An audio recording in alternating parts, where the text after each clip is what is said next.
முருகன் கையில் வேல் இருக்கு தெரியுமா? அது முன்வினையை அகற்றிவிடும் புரியுமா?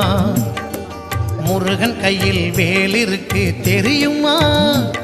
அது முன்வினையை அகற்றிவிடும் புரியுமா? வேலை வணங்கி வந்தால் கிடைக்கும் பலன் கொஞ்சமா? தாளை பணிந்து விட்டால் விதியும் நம்மை மிஞ்சுமா?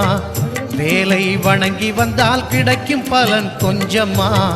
தாளை பணிந்து விட்டால் விதியும் நம்மை மிஞ்சுமா? அந்த முருகன் கையில் வேல் இருக்கு தெரியுமா? அது முன்வினையை அகற்றிவிடும் புரியுமா?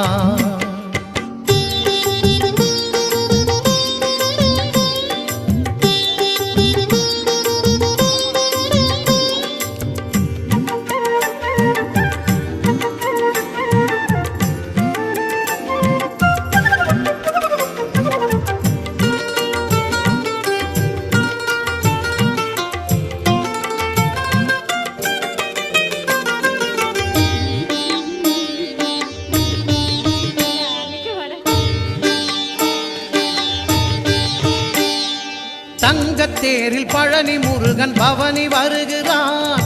நம்பினோர்க்கு நன்மையெல்லாம் நாளும் தருகிறான்.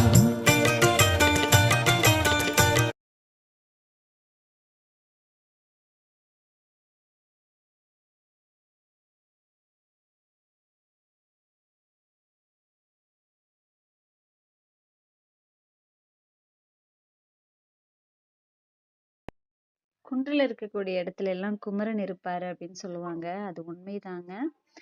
நம்ம குன்றுல இருக்கக்கூடிய கல்யாண சுப்பிரமணியர் வந்து நம்மள ரொம்ப சிறப்பா செழிப்பாவே வச்சிருக்கிறாரு. அந்த வகையில முருகனுக்கு நம்ம எப்பவுமே வெற்றிவேல் முருகனுக்கு அரோகரா சொல்லிக்கிட்டே இருக்கலாம்.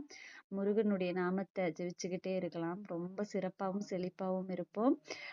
இன்னைக்கும் பாத்தீங்கன்னா டைம் ஆயிட்டே இருக்கு. பார்த்தா நான் வந்ததுக்கும் இப்ப பாத்தீங்கன்னா அப்படியே என்டையர்லி டிஃப்ரெண்ட், அப்படியே மாறிட்டே இருக்கு. ரொம்ப சூப்பரா இருக்கு. அதை விட சூப்பர் பூஜையும் முடிஞ்சது. பூஜை எனக்கு இன்னைக்கு கேப்சர் பண்ண முடியல.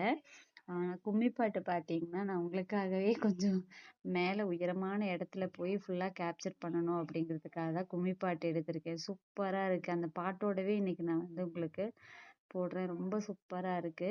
கும்மி பாட்டு முடிஞ்ச உடனே இவங்க தான் இன்னைக்கு ஆக்சுவலா பூஜை கொடுத்தவங்க. இவங்களோட பிக்கும் நான் கொடுத்துருக்கேன். சூப்பரா பண்ணியிருந்தாங்க. இது வந்து நம்ம காம்பவுண்ட் செல்ல குட்டீஸு. அதுக்கப்புறமா எல்லாருமே சாப்பிட போயாச்சு. சூப்பரா சாப்பாடு வாங்கி சாப்பிட்டுட்டு இந்த நாளை இனிதே முருகனோட அருளால நிறைவு பெற்றாச்சு. நன்றி, வணக்கம்.